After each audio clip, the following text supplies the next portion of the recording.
Hi there everybody, I hope you're safe and I hope that you're well. In this video I would like us to acknowledge actually how hard it can be for some people that are genuinely shy. So I would like us to explore and build on our self-awareness if you are somebody that's shy.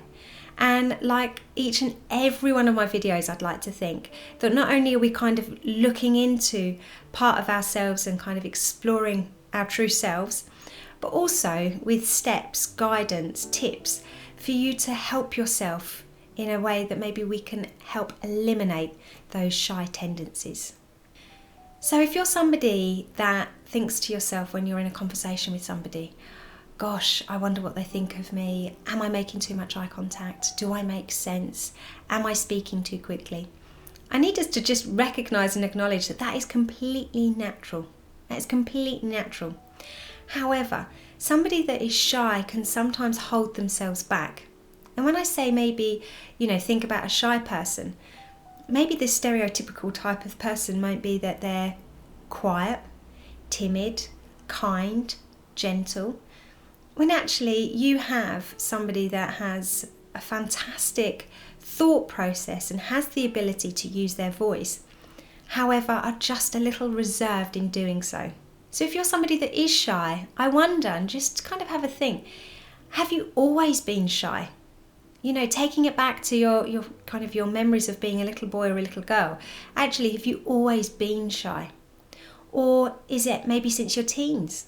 Or actually, is it since you maybe started your high school or sixth form or university? Just try and kind of figure out that timeline of when did you become a shy person, or is that something that you believe you've always been? For some young people, the reason that they're shy is that actually they are so consumed by their own thoughts. They are so consumed about themselves, not in a selfish way, but by themselves in a way of how they can almost fear getting it wrong. Or they might be so shy that they're worried about what other people might think. And the thing is though, that person that's shy, because that's all they think about is that, getting it wrong or what will another person think, is actually they struggle to actually be in the conversation, or they struggle to be at the event because they're worried about kind of that paranoia of what are other people thinking, what if I say or do something wrong. So the question is, how can you connect with somebody else? How can you be present in a different situation when really you're just lost with your own thoughts? And here are 4 steps for you to better help yourself in trying to eliminate those shy tendencies. Step 1 is about shifting your focus. I need you to shift your focus from it being all about you onto actually the situation. My best kind of tip that I love to kind of get my young people, get my clients to try is to imagine being a news reporter.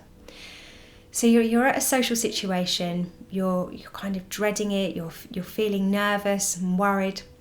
Actually, just imagine that you're a news reporter, and at that event, what you need to do is you need to almost interview people, and you're asking them questions about them. Now, for somebody that's really shy, this might sound as if there's a lot of talking involved, but it's not. People love to talk sometimes about themselves, and that's all you're doing.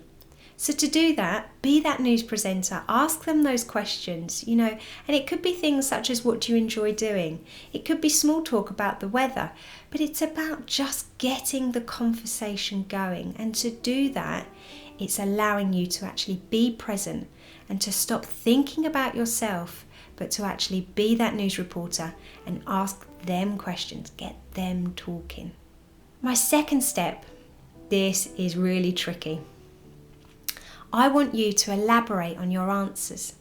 Now, when somebody's speaking to you and you're feeling shy, it's so easy to go with those one-worded answers, maybe to not make eye contact, to maybe cover up your mouth, you have that closed body language. But what I'm asking you to do, what I'm challenging you to do when you can, and even if it's going to be little steps in you trying to eliminate these shy tendencies. And to do that means that, maybe it might be doing this once a day. But I want you to elaborate on your answers in a sense that I don't want you to just give that one-worded answer. So even if you challenge yourself once a day in actually kind of instead of just giving a yes or a no answer, tease maybe more of that conversation out of you. And with that, just kind of be with that person. I get that this is a challenge, so even if we're going to do baby steps, just challenge yourself once a day to really open up your answer, rather than it just being a closed yes or no. My third step is about having a story to tell. When we're in conversations and we feel that we've not got anything to contribute, it's about coming up with those stories. Now, as humans, we love stories. We love to listen to other people's stories. It builds connection, it builds a bond, and for that to happen will then allow you to increase your confidence and to become more outgoing. Now, if you're sitting there watching this and you're like, but Jo, I've got no story to tell, then what you might need to do is you might actually need to go and start a new hobby. You might need to actually go and start something new. So then you have got a story to tell. I had a client and she would always hate to introduce herself because she never felt that she had anything to say apart from her name and this is where she studies.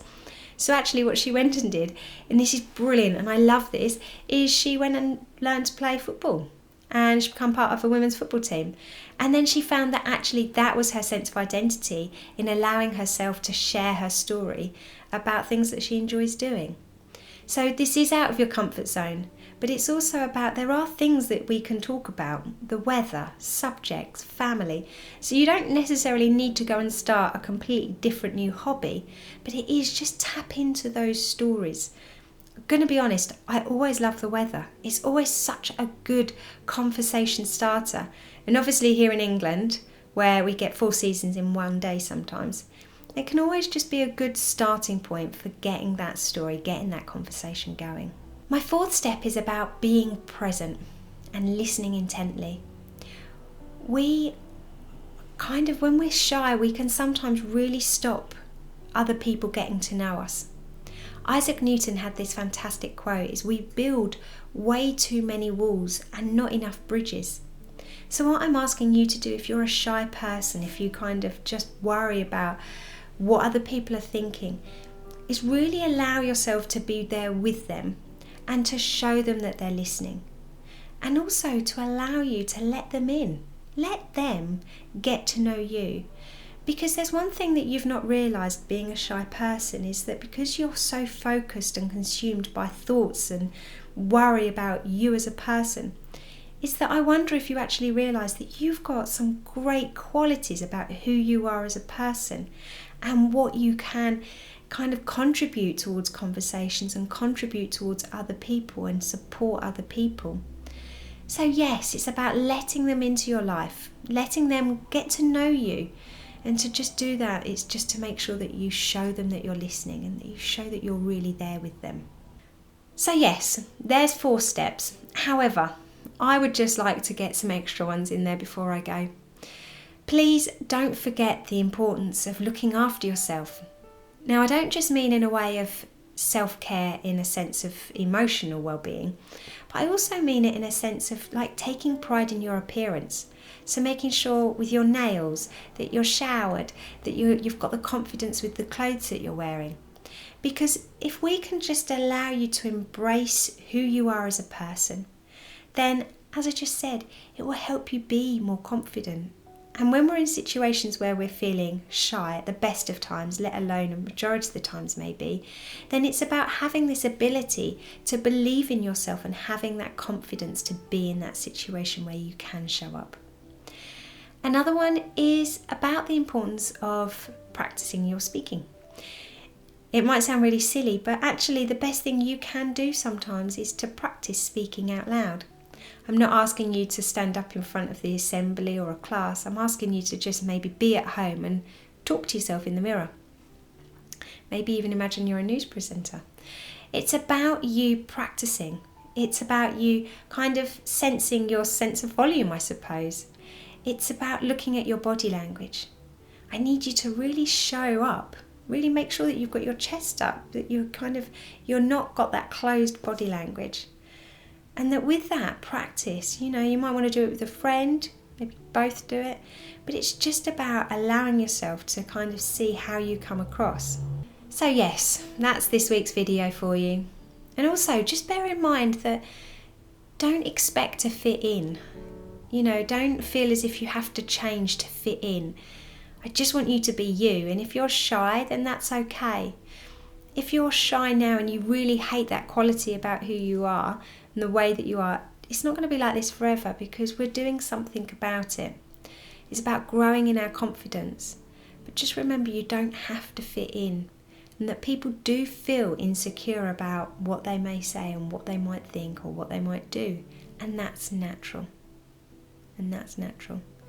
So just be you, embrace being you, and just all carry on being awesome. And I'll see you next week. Take care, everybody. Bye.